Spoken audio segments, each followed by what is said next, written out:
Сәлеметсіздер ме? Аудио әңгімелер арнасының құрметті тыңдармандарым. Арнама қош келдіңіздер. Әңгіме басталмас бұрын арнама тіркеліп қолдау көрсете отырыңыздар. Өз пікірлеріңізді комментарийге жаза кетіңіздер. Сіздердің әрбір қолдауларыңыз мені шабыттандырады, қанаттандырады.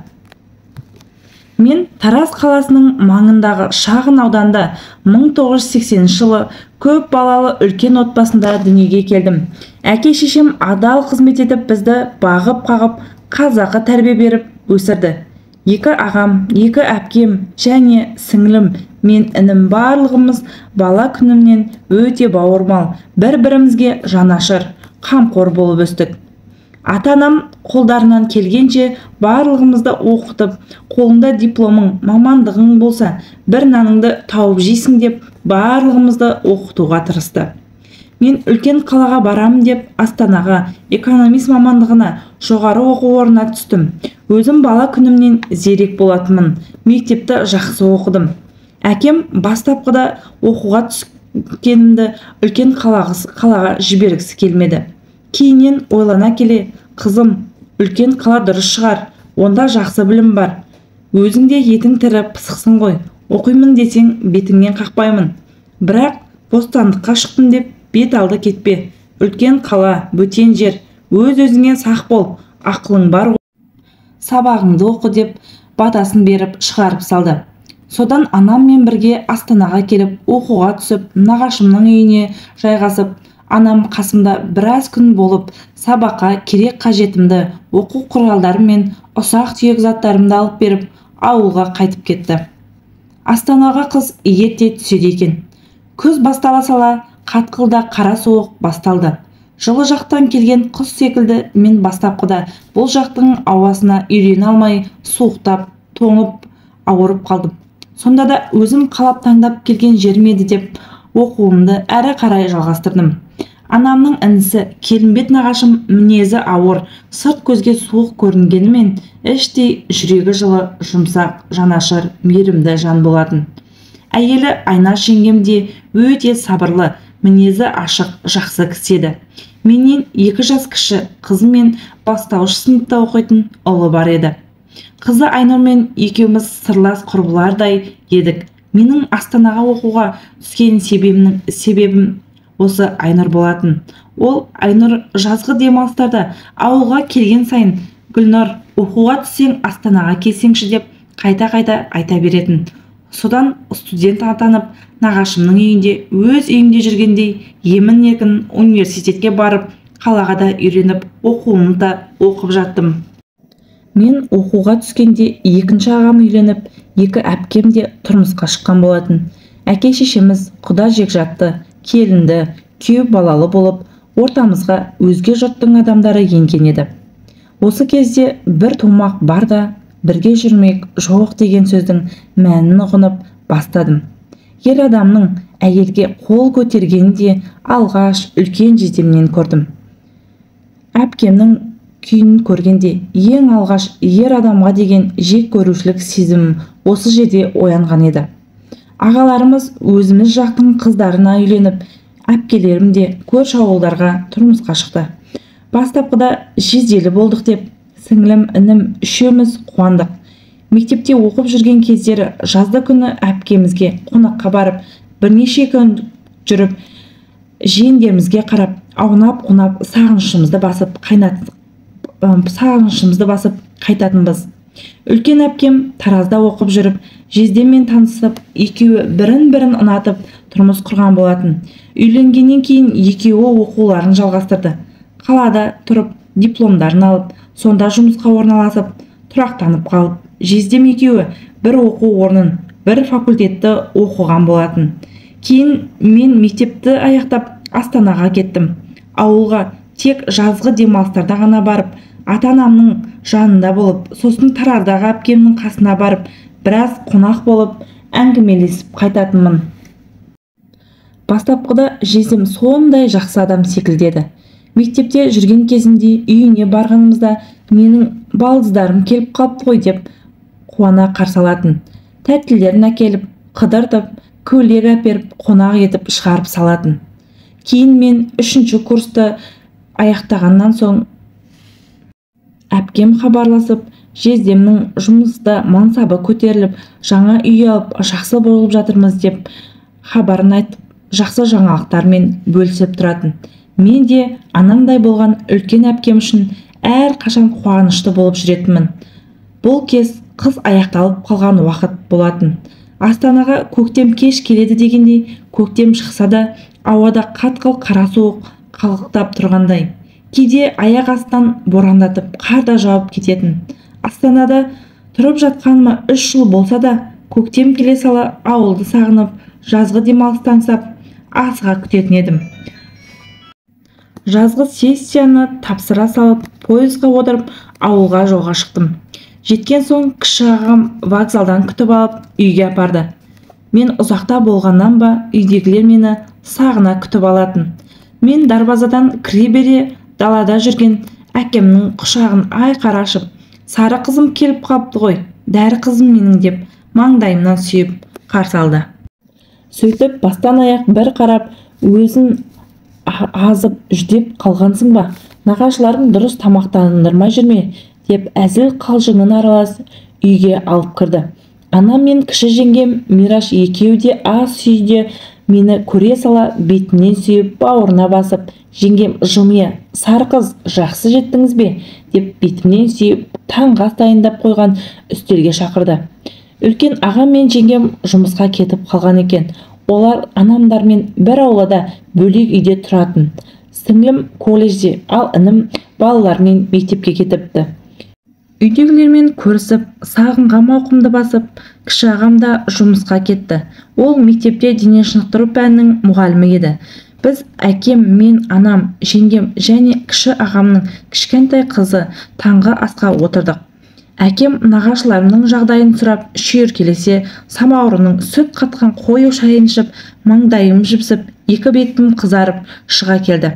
Әкем маған қарап, тағы қалжыңдай: «Әй сары қыз, жеңгеңнің шайын ішіп, екі бетіңе қан жүгірді. Бастапқыда қалада оқуда жүрсің, дұрыстап тамақтанбай жүрсің-ау. Жаз бойы ауылдың тамақтарын, ағарғанын, ет жеп, әлденіп ал» деп күліп сөйледі. Келер жылы диплом қорғайсың ғой дей күліп, анам да Алла қаласа Гүлгенай мықты маман болады деп арқамнан қағып, әкемнің сөзіне күліп жатты. Жалпы менің атанам бала күннен бірге өсіп, мектепті аяқтаған. Өз атам мен нағашы атам екеуі жақсы айырылмас дос болған екен. Содан бұрынғының салтына салып, бес құда деп әкем мен анамды тула салақ құдаласып қойған екен. Атанам бала күндерінен ақ бірге болатындарын біліп өсті. Сөйтіп екеуі үлкейіп, үлкен той жасап, үлкендердің қалауымен отбасын құрады. Әкем жоғары білім алған, бірнеше жыл қызмет жасаған кісі еді. Ал анамды нағашы әжем тігіс тігуге, құрақ құрауға баулып, үйде отырып тігіс тігетін. Біз ес білгелі ата-анамның қырғи қабақ болып, ұрысып, немесе ренжісіп, келіспей жүргендерін көрген жоқпыз. Екеуі татулықта, әзіл қалжыңы аралас, шүйіркелесіп, барлығын ақылдасып, бірге жасап жүрген еді. Анам ашық жарқын, өзге ауылдағы әйелдер секілді жарысып киім кимейтін еді. Өсек аяңға да жоқ еді. Осы үшін ауылдағылардың барлығы анамды қатты сыйлайтын. Мен үйде біраз уақыт болған соң анама қаладағы әпкемді сағынып жүргенімді айтып едім. Әрі анашым әпкемнің жаңа үйіне құтты болсын айтып барайын деп айтып едім. Анам бірден ертең үлкен ағаң қалаға баратын айтқан еді. Соған хабарласайын, сен заттарыңды дайындап жинала бер деп маған айтты. Мен қуана-қуана әпкеме анам Астанадан алдыртқан сыйлығымды сөмкеме салып, жиендерімнің сыйлығын сөмкеме салып дайындап қойдым. Үлкен ағам мен жеңгем осы біздің үйдің жанында үлкен үй тұрғызып, анамдармен бірге бір аулада тұратын еді. Екеуі де жұмыс істейтін, балаларына анамдар қарайды. Мектепке жіберіп, сабақтарын оқытып отыратын. Ал кіші ағам ата-анамның қолында қара шаңырақта тұратын. Ертесінде мен түстен кейін үлкен ағаммен бірге Таразға жолға шықтық. Қала бізге жақын болатын, 1 сағаттық жол еді. Жолай ағамның бір жолдасының кеңсесіне соғып, кешкі 7-ге таман әпкемнің үйіне бардық. Әпкемдер алдын көп қабатты үйде тұратын еді. Енді қаланың жақын ауданынан жер үй сатып алыпты. Жездем қызметте істейтін. Әпкем де жездеммен бірге бір мекемеде бірге жұмыс істейтін еді. Тұрмыс жағдайлары жақсы. Бір ұл, бір қыздары бар болатын. Барсақ, әпкем жұмыстарындағы бір мерекелік іс-шарадан келгені осы екен. Біз де келдік. Әпкем есікті ашып, бізді көріп қуанып кетті. Арғы жағынан жиендерім де шығып, менің келгенімді көріп қуанып кетті.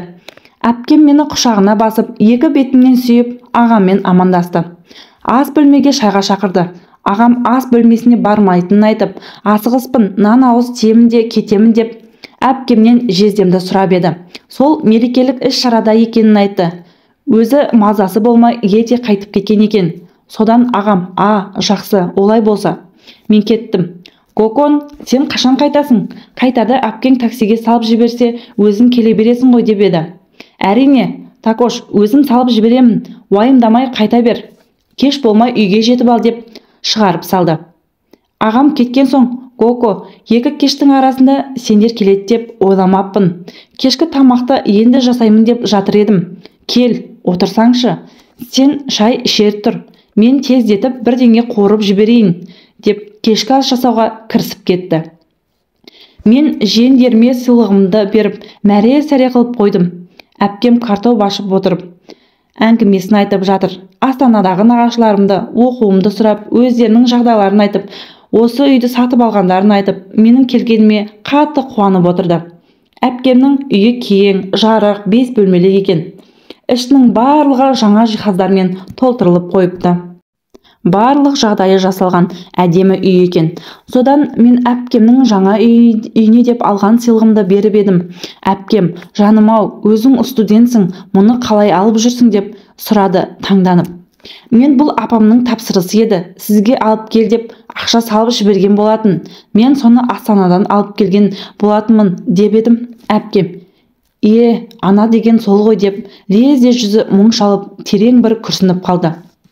Әпкемнің мұнысын апамдардың сағынышы болар деп ұқтым. Содан тамақ дайын болған соң, жиендерім, әпкем, барлығымыз отырып, кешкі ас ішіп отырғанымызда дарбаза ашылып, көліктен жездем түсті. Жанында екі жігіт, жездемді екі жақтан қолтықтап үйге кіргізді. Қарасам, жездем тойып алған қызу екен. Мен бұрындары жездемнің мұндай күйін көрмеген екенмін. Жездем есіктен кіре сала алдынан шыққан әпкеме, сен неге мені күтпей кетіп қалдың? Деп әпкемнің бетінен шапалақпен тартып жіберді. Әпкем оқыстан ондайды күтпеді ме, маған қарап, жанары жасқа толып, екі беті ду ете қызарып, жуынатын бөлмеге жүгіріп кіріп кетті. Жанындағы екі жігіт, бәке, қойыңыз, бұныңыз не? Жүріңіз, жатып демалыңыз деп, жатын бөлмеге аяғын тигізбей кіріп кетті. Әлгі екі жігіт төсектің үстіне жатқызып шықты. Жанындағы жігіттердің жатын бөлменің қай жақта екенін білгеніне қарағанда, жездемнің осындай күйі бірінші рет алып келмегенін іштей сездім. Жездемнің әпкеме қол көтергенін көріп, мен не айтарымды, не ойларымды білмей, тұрған жерімде состиып тұрдым да қалдым. Жездем қызу болып, әпкемнің соңынан шыққан мені байқамай да қалды. Бір кезде әпкем жуынатын бөлмеден шығып, жаныма келді.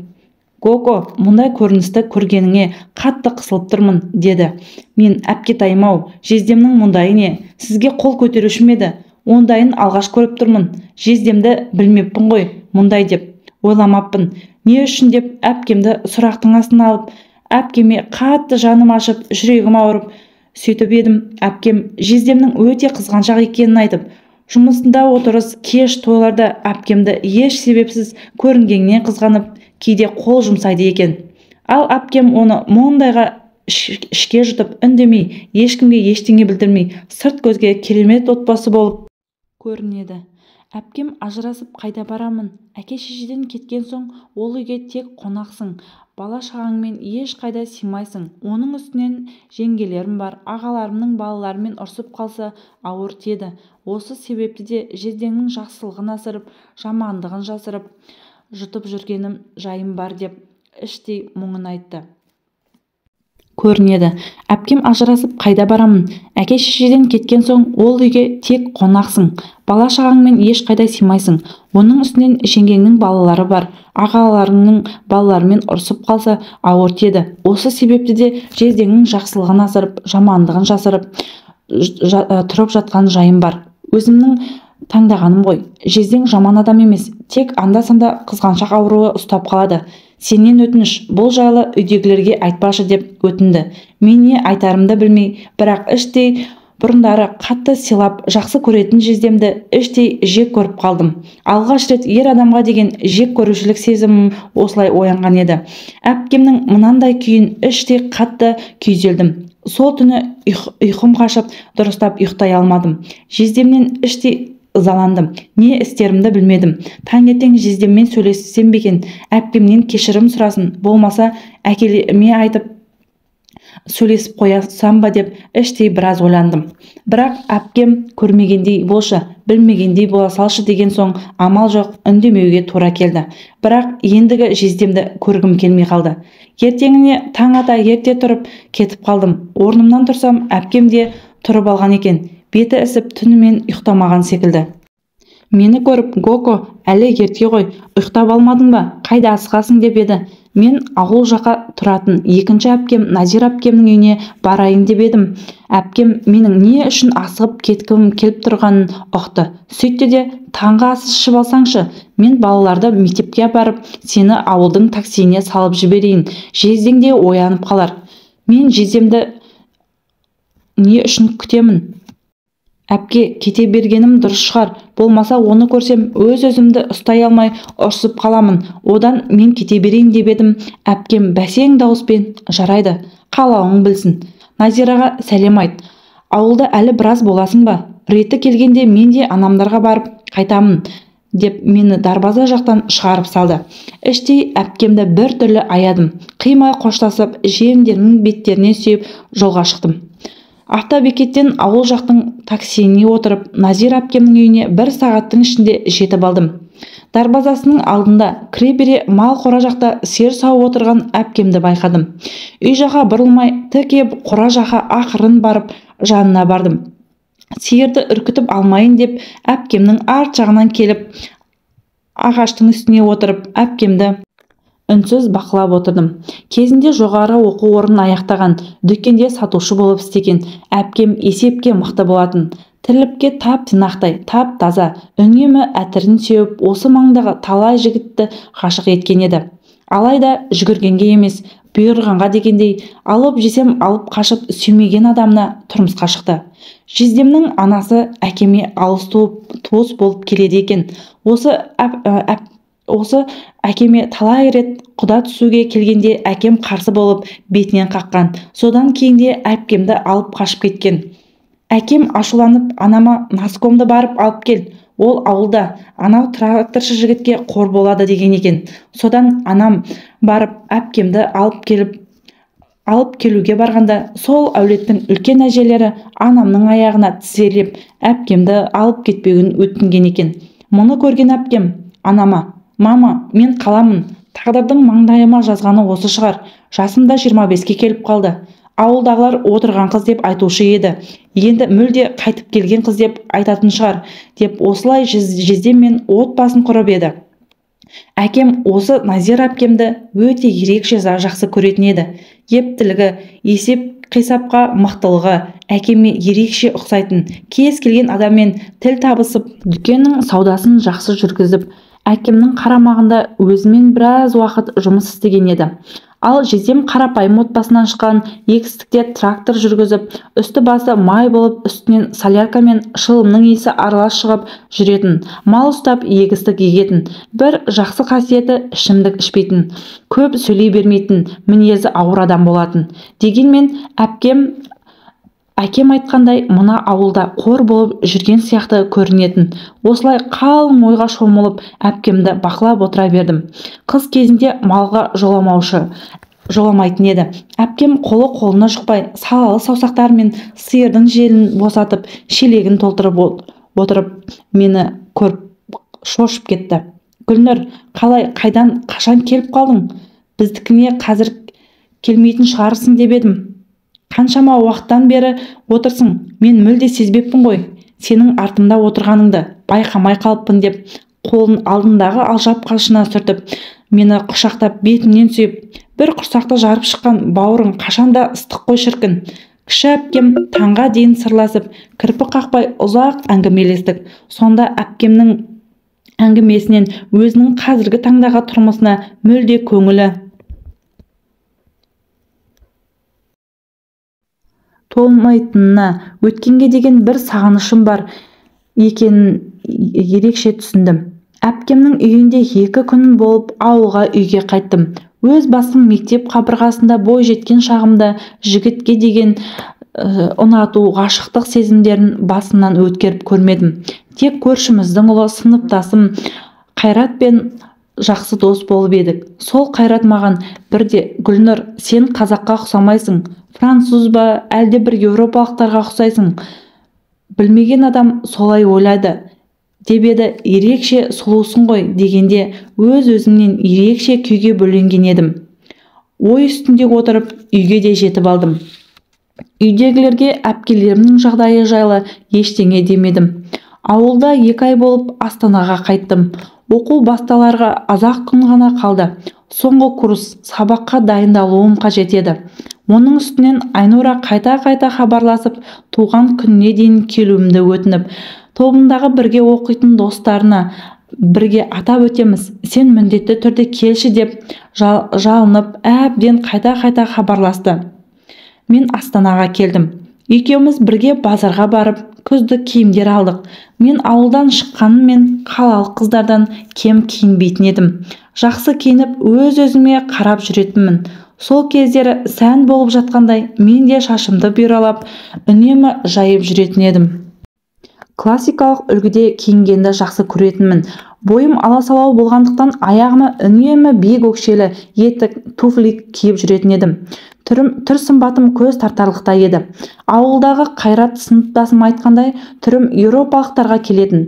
Менің осы ерекше тұлғама күтпеген жерден өзімнен 3 жас кіші жігіттің ғашық боларын кім біліпті. Айнұр туылған күніне 2 қабатты мейрамханада атап өтетін болды. 1-ші қабаты мейрамхана, 2-ші қабаты жастарға арналған түнгі клуб еді. Мейрамхана түнгі 12-ге дейін, ал клуб таңғы 5-ге дейін жұмыс жасайды екен. Тобындағы группаластармен қатар студенттік өмірдің золотая середина мерекесін атап өтпекші болып, ортадан ақшаларын жинап, барлығы ат салысып, содан ас мәзіріне тапсырыс беріп, мейрамханадан кейін клубқа көтеріліп, кешті жалғастырмақ болып келіскен екен. Содан кешке дайындалып, шашымызды дұрыстап, жаңадан сатып алған көйлектерімізді киіп, белгіленген уақытта кешке қарай мейрамханаға жиналдық. Айнұр нағашыма ұқсаған қара торының реңді қызы болатын. Маған қарағанда мінезі ашық, орыс, ағылшын тілдерін еркін сөйлесетін Астананың сылқым сұлуы еді. Дос жарандары көп болатын. Сол достары бар, тобындағы группаластары бар. Кешке 25 адам жиналды. Кеш өте көңілді басталды. Мен өзімнен жас айырмашылықтары бар ортада шамалы қысылып отырдым. Мұнымды байқаған Айнұр: «Гого, өзіңді емін-еркін ұсташы, неге үлкенмін дей бересің? Барлығымыз бірдейміз ғой. Сені менің әпкем деп ешкім ойламайды. Бүгін сондай сұлу болып кетіпсің. Достарым, әпкең Голко Вьетнамға да ұқсайды екен. Просто красавица» деп тамсанып отырғанын, әзіл қалжыңын араластырып, көңілімді көтеріп қойды. Достары тоз сөйлеп, тілектерін айтып, көңіліміз көтеріліп, кешіміз көңілді өтіп жатты. Бір кезде қолында қызыл раушаны толы ақ сары жүзінен шуақ шашқан, жымиғанда 2 бетінің шұңқыры пайда болатын, бойы ұзын, ірі денелі, ақ костюм сым киген бір жігіт кіріп келді.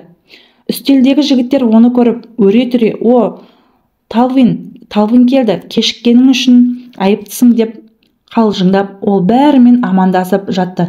Айнұрдың достарының ішіндегі бойы да ұзыны, сымбатысы да осы жігіт екен. Ол есіктен кіре сала, оны жүрегім бірден қатты дүрсілдей жөнелді. Әлгі Талвин дегендері Айнұрды туған күнімен құттықтап, бетінен сүйді. Айнұр бұл жігітке орынды қалдырып, екеуміздің ортамызға жайғастырып отырғызды. Талғат еңкейіп жаныма отыра бергенде ыстық дем желкемді шырбып өтті. Денем тоқ ұрғандай дір ете қалды. Өз-өзімнен ыңғайсызданып, беттім дуылдап, өзіме түсініксіз бір күй кештім. Талғат жайғасып, барлығымен әзіл қалжыңы жарасып, әңгімесін айтып отырып, ортаға тез сіңісіп кетті. Бір кезде сөз кезегі маған тиді. Айнұр мені барлығына таныстырып өтті. Мен сіңілім әрі құрбымдай болған жанға өз жүрек жарды тілегімді айтып жатқанда, Талғаттың маған бұрылып, мені мұқият байқап отырғанын байқадым. Көз қырыммен менің түр тұлғамды бастан аяқ қарап, бар іс-қимылымды байқап отырғандай көрінді. Оның бұл көз қарасымен мен одан әрі қысыла сөйледім. Сөзімді әрең аяқтадым. Сөйтіп, ыстық тамақтан соң атырак болып, жастардың кейбірі сыртқа шығып, кейбірі ортаға шығып билей бастады. Мен жуынатын бөлмеге барып, бетіме опа-далабымды жағып, шаштарымды дұрыстап шығып келе жатқанымда, би залында баяу музыка ойнай бастады. Ішке кіріп, терезе алдындағы диванға жайғасып отырғаным сол еді. Қайдан келіп қалғанын білмеймін. Жаңағы Талғат қолын созып мені биге шақырды. Алақаны оттай ыстық еді. Белімнен қапшыра қысып, кеудесіне таңғанда, тұла бойым шымырлап, жүрегім кеудемнен шығардай дүрсілдеп соға бастады. Талғат құлағыма сыбырлап: «Гүлнұр, сізді Айнұрдың әпкесі деп еш ойламаппын. Құрбысы болар деп топшалап едім. Өйткені Айнұр екеуіңіз мүлде ұқсамайсыздар» деп жымиып, мен де еріксіз күлдім. Бойым босаңсып, өзімді еркін сезіне бастадым. Мен Айнұрдың туыс әпкесі болып келемін деп, екеуміздің әңгімеміз жараса бастағанда, әуелде аяқталып, барлығы жиналып қайта үстел үстіне отырды. Екеуміз отырыста Талғат екеуміздің әңгімеміз жарасып, өзімізді еркін сезіне бастадық. Мейрамхана уақыты аяқталғанда, жастар екінші қабатқа клубқа көтерілді. Кеш әрі қарай жалғасын тапты. Сол жерде барлығымыз емін-еркін билеп, клуб жүргізушілерінің түрлі ойындарына қатысып, билеп, сағат тілі түнгі 3-ті көрсетіп, нағашымның осы уақытқа дейін рұқсат бергенін есімізге түсіп, үйге қайтуға жиналдық. Айнұрдың достарының біразы қайтты, біразы бір шамасы осында қалатын болды. Сөйтіп, жиналып сыртқа шықтық. Осы жерде Талғаттың досы келіп, екеуі көлікпен бізді үйге дейін әкеліп тастады. Сол кештен кейін Талғат маған университетке жиі келетін болды. Ол жігіт менен 3 жас кішкентай еді. Алайда түріне, дене бітіміне қарасам, үлкен жігіт секілді көрінетін. Талғат Айнұрмен бір факультетте оқитын, жақсы араласатын достары екен. Астананың жергілікті жігіті, отбасында кенже ұл екен. Ата-анасы білім ортасында доктор, профессор, 2 ағасы мемлекеттік қызметте жоғары жақта істейтін шенділердің бірі екен. Бір әпкесі білім саласында қызмет істейтін көрінеді. Алайда Талғат бай әулеттенмін деп көкірегін кермейтін еді. Өзі сондай сыпайы, мінезі жұмсақ, үнемі күлімдеп жүретін жігіт еді. Уақыт өте келе мен оны ұната бастадым. Бойымда ғашықтық, ұнату, сүю деген сезімдері оянып, Талғат мені үшін өзгеше жан болып көрінетін. Әйел адамды құрметтеп, аялау, сыйлау дегенді жақсы білетін. Кездесуге келгенде гүлін, тәттілерін алып келетін. Әйелдер мерекесінде маған қымбат бренд заттар сыйлайтын. Мейрамханаға шақырып, осылай екеуміз көңіліміз жарасып, қыз-жігіт болып кездесіп жүре бастадық. Жас айырмашылығымыз мүлде сезілмейтін. Мен университетті аяқтайтын уақытта көктем шыға, ол мені үй ішімен аға жеңгелермен таныстырды. Талғаттың үй іші мені жылы қабылдады. Ата-анам, шыққан тегім, бауырларым жайлы барлығын сұрап, кеш аяқталған соң қоштасып, Талғат мені үйге әкеліп тастады. Қоштасырда қысып құшақтап құлағыма: «Менің жарым болсаң, арманым болмас еді» дегенде, маған тұрмысқа шық деп ұсыныс жасап жатыр ма деп іштей қуанып кеттім. Мен де оны қатты құшақтап, бетінен сүйіп, «Сендей жарың болса, мен бақыттымын» деп, екеуміз көріспестей жандар секілді бір-бірімізді қимай қоштасып, үйге кірген соң аяғымның ұшымен өз бөлмеме кіріп Айнұрдың жанына жатып қалдым. Сіңлім пысылдап ұйықтап жатыр. Ал мен өмірге ризамын. Талғат екеуміздің болашақ отбасымыз, өміріміз жайлы көз алдыма елестетіп, бақытты күндерімізді аңсап, армандап жатып, тәтті ұйқыға батып кеттім. Бірақ барлығы біз ойлағандай бола бермейді екен ғой. Сол күнгі армандарым көзімнен бұл ұшты. Талғаттың ата-анасы мені жылы қабылдағанымен, Талғат маған үйленгісі келетінін айтқанда, үй іші маған үйленуге түбегейлі қарсы болған екен. Мұны ертесіне Талғаттың анасымен кездесуде естім. Бақыт құсы басымнан ұшып кеткендей күйде болдым. Ертесіне жексенбі болғандықтан барлығымыз үйде едік. Бір кезде телефон шырылдап тұтқаны мен алдым. Сөйтсем, бұл Талғаттың анасы екен. Ол кісі қоңырау шалады деп ойламаған едім. Анасы мені кездесуге шақырды. Бұл кездесуге Талғат екеуміздің үйленуіміз жайлы ақылдасып шақырған деп қатты толқып кеттім. Сөйтіп, Айнұрға шет жағын айтып едім. Айнұр, мә, Коко, сен үшін өте қуаныштымын. Талғат керемет жігіт қой. Талғат университеттен талай қыздың арманы ғой, саған бұйырыпты. Әрине, анасымен кездесіп, сөйлесіп қайт. Талғат та бірге келетін шығар. Барып қайт. Мен мамаларға сені емтиханға дайындауға құрбысына кетті деп айтамын, деп мені киіндіріп, бояндырып шығарып салды. Кездесуге Талғаттың анасы жалғыз келді. Қаладағы кішігірім тыныш бір мейрамханада. Іштей болашақ енем деп қоямын. Кездесіп шай алдырдық. Талғаттың анасы жер ортасы жастан асса да өзінің ажарын бермеген ажарлы әйел еді. Салмақпен маған үнсіз біраз қарап тұрып сөзін бастады. Гүлнұр, қызым, сенмен сөйлесейін. Өзің ақылың бар қызсың. Ұлымнан 3 жас үлкенсің. Дипломыңды алып жатсың. Мамандығың құтты болсын. Соның жемісін көр. Қызмет сатысын қуалайтын уақытында тұрмысқа шығуға неге асықтың? Біздің Талғат әлі студент. Саған үйленген күннің өзінде ол бізге арқа сүйеп отыр. Ағаларына еркелеп өскен ерке ұлымыз. Ол отбасы болуға әлі дайын емес. Оныкі жай жастық қуып, қызық қуалаушылық. Ертеңгі күні отбасын құрған соң сен жұмыс істей алмайсың, балалы боласың, дипломың күйіп кетеді. Балалы болған соң бұлай әдемі киініп, боянып, сылану болмайды. Балаңа қарайсың, үй шаруасы бар. Талғат кенжеміз ретінде қолымызда қалатын бала болғандықтан бізге қызмет етесің. Қара шаңырақтың келімді кетімді қонақтары көп болады. Сол кезде Талғат айналасындағы өзіне жас қыздарды, сұлу қыздарды ұната бастайды. Сол кезде қайтесің? Жаным, ақылымды алсаң, Талғатты ұмыт, жұмысқа тұр, магистратураға түс. Ақылды қызсың ғой. Оның үстіне сенің отбасың біздің отбасымызға тура келмейді. Өзің көргендей үлкен ұлдың әйелі генералдың қызы. Арланның әйелі осы Алматыдағы атақты жазушының қызы. Ал сен кімсің? Сенің әке-шешең жай ауылдағы шаруа адамдар. Ертеңгі күні тойыңда сен өз отбасыңнан ұялатын боласың. Абысындарың да сені менсінбейді. Сол үшін қарағым, өзіңе тең жігітті ізде, деп әрбір айтылған сөздерді мірдің оғындай жанымды бірнеше рет жаралады. Мен отырған жерден бір нүктеге қарадым да не айтарымды білмей отырып қалдым. Мұндай ой, отбасым жайлы, теңсіздік жайлы мүлде ойламаппын. Кеудемде намыс өрттей бастады. Тілім байланып қалды.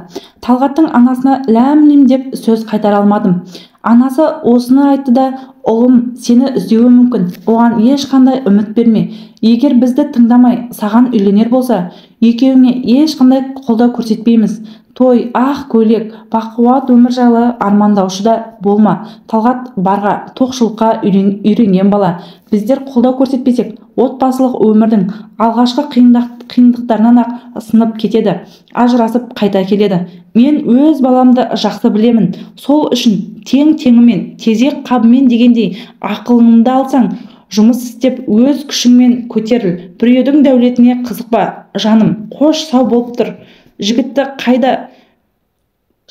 қайтесің, дипломыңды ал, қорға, деді де даяршыға шай ақысын төледіп қоштасып шығып кетті.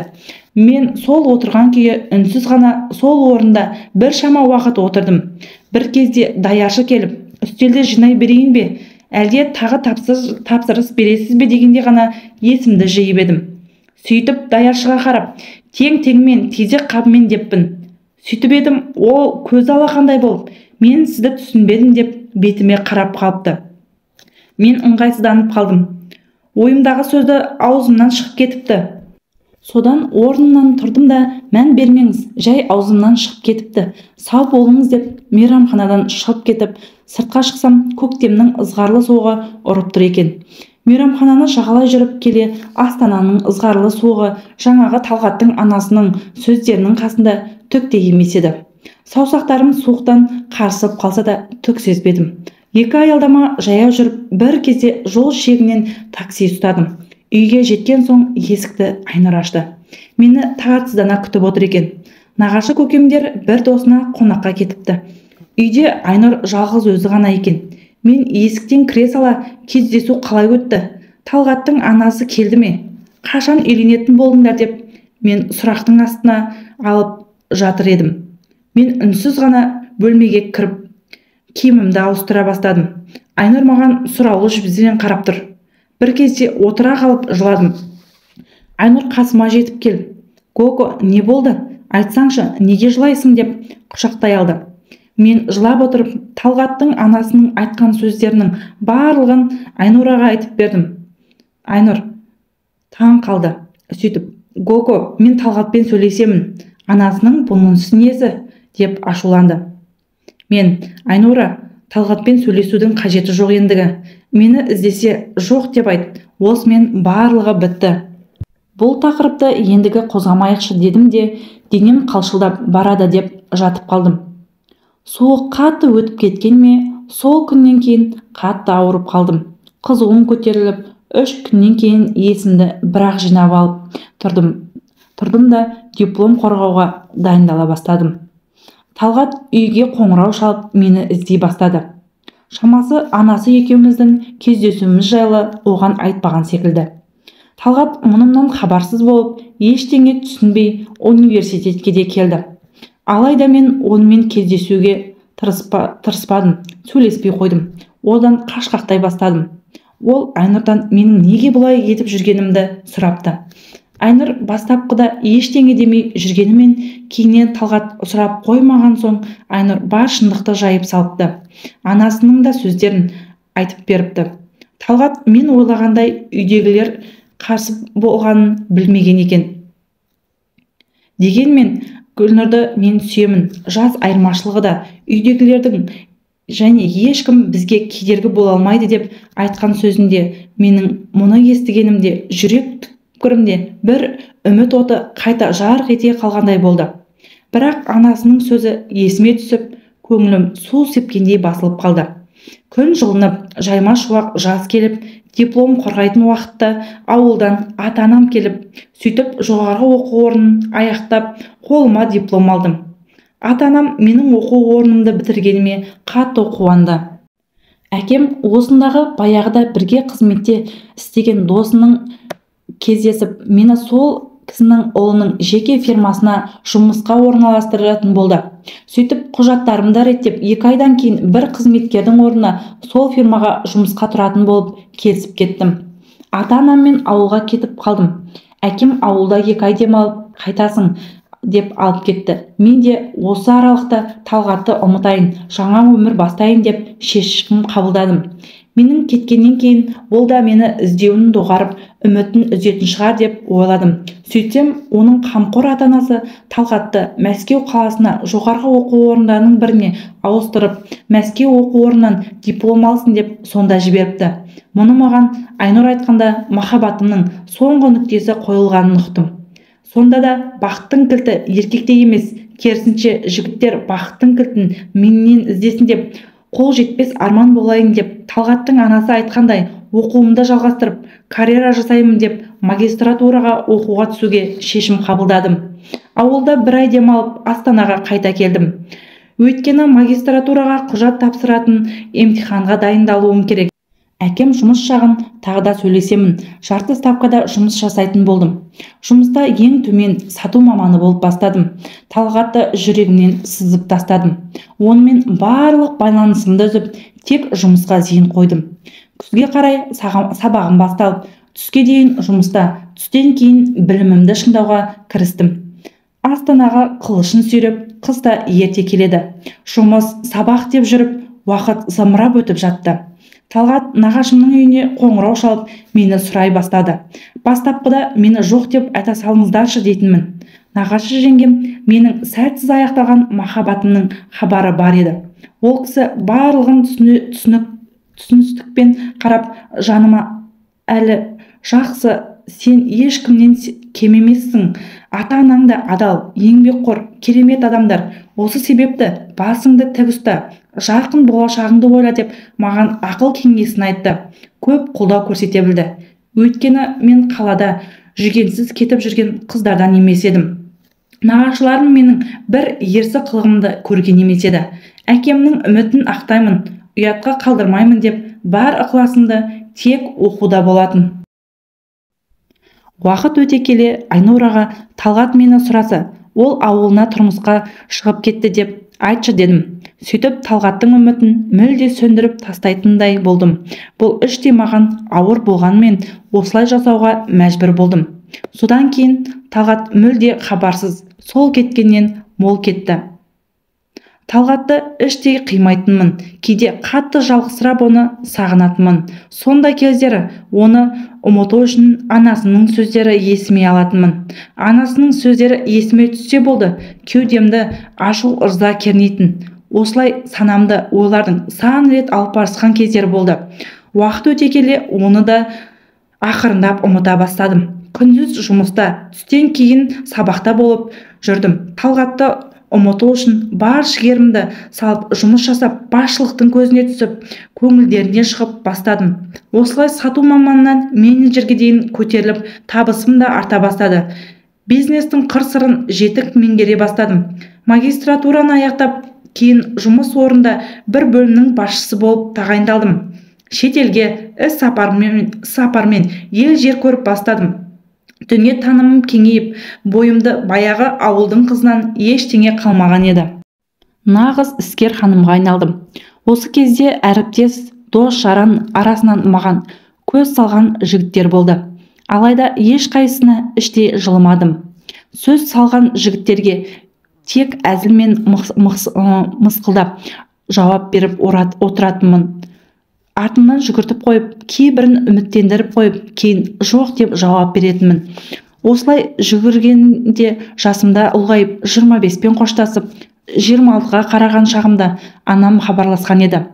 Қызым-ау, қашан тұрмысқа шығасың? Жасың өтіп барады, жалғыздық Құдайға ғана тән дегендей сөз салған жігіттердің барлығына жоқ дей бермей сөйлесіп көрсеңші, кейін өз теңіңді кездестіріп тұрмысқа шығу қиын болады деп айтатын.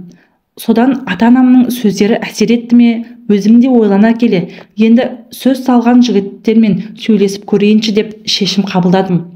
Осылай жүре бере келгенде өзіммен бірге көптен бері жұмыс жасайтын Ғалымжан деген жігіт болатын. Бойы ұзын, кең иықты, жауырыны қақпақтай, баяғының батырына ұқсайтын, өзі сымбатты, өңді жігіт болатын. Жұмыстағы көп қыз келіншектер Ғалымжан келе қалса, соған қылмыңдап тұратын. Сол Ғалымжан жаңа жылдық әріптестер кешінде мені өзінің ұнатып қалғаны жайлы маған көңілін білдірген еді.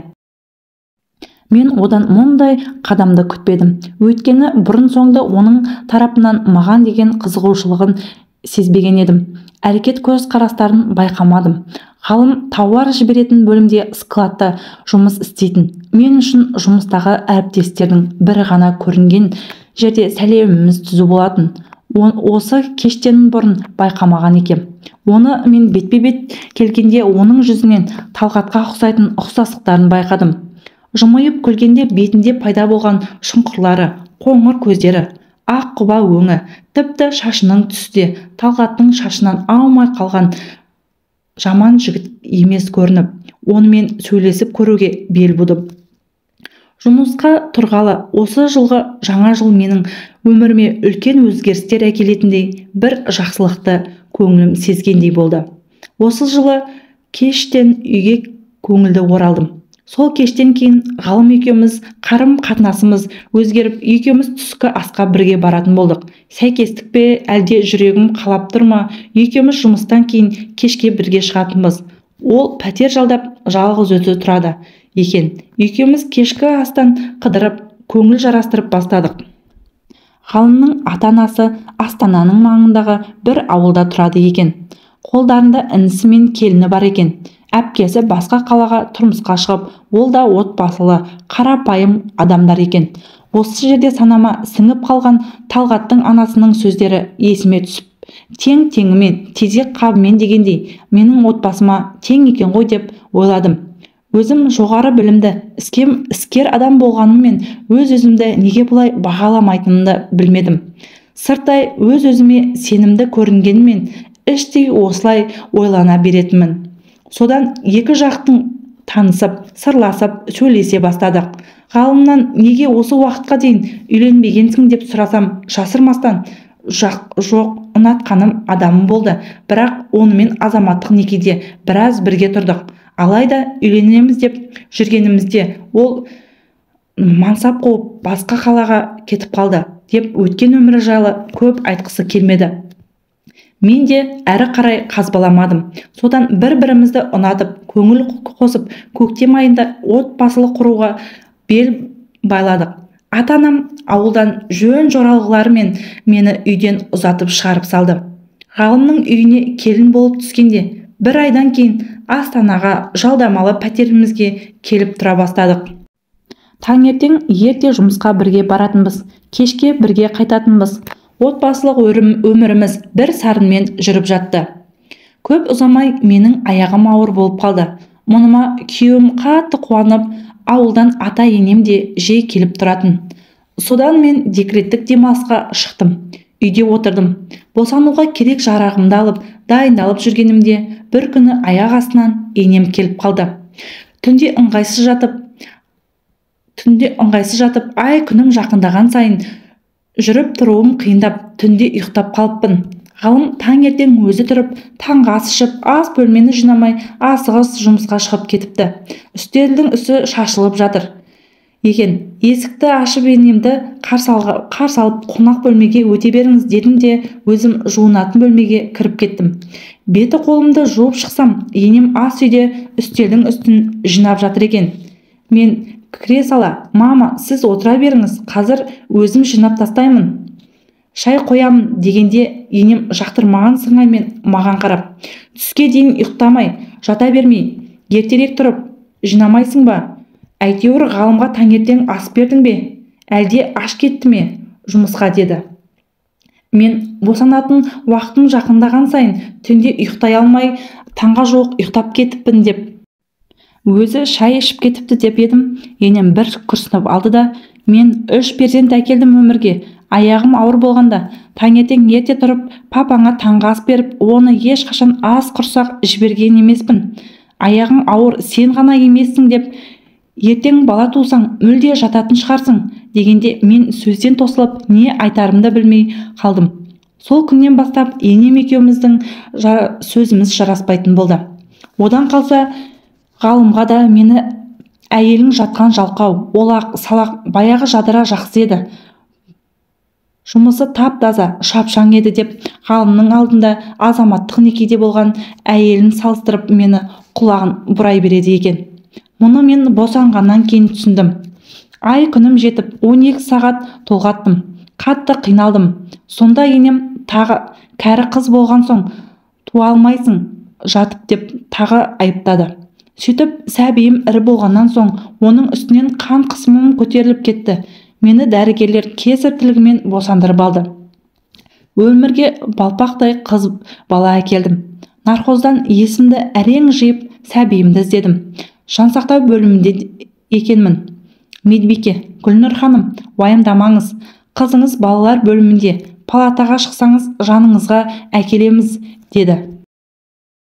Жүрегім орнына түсіп, сөйтіп әбден кеш болғанда палатаға шығып, сәбиімді қолыма алып, жанарыма жас төгіліп, аналық сезімім оянып, ғалым хабарласып, қал жағдайларыңды қалай білейін деп едім.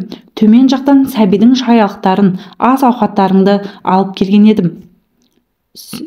Дұрыстап тамақтарыңды ішіп алыңдар деп халімді сұрады.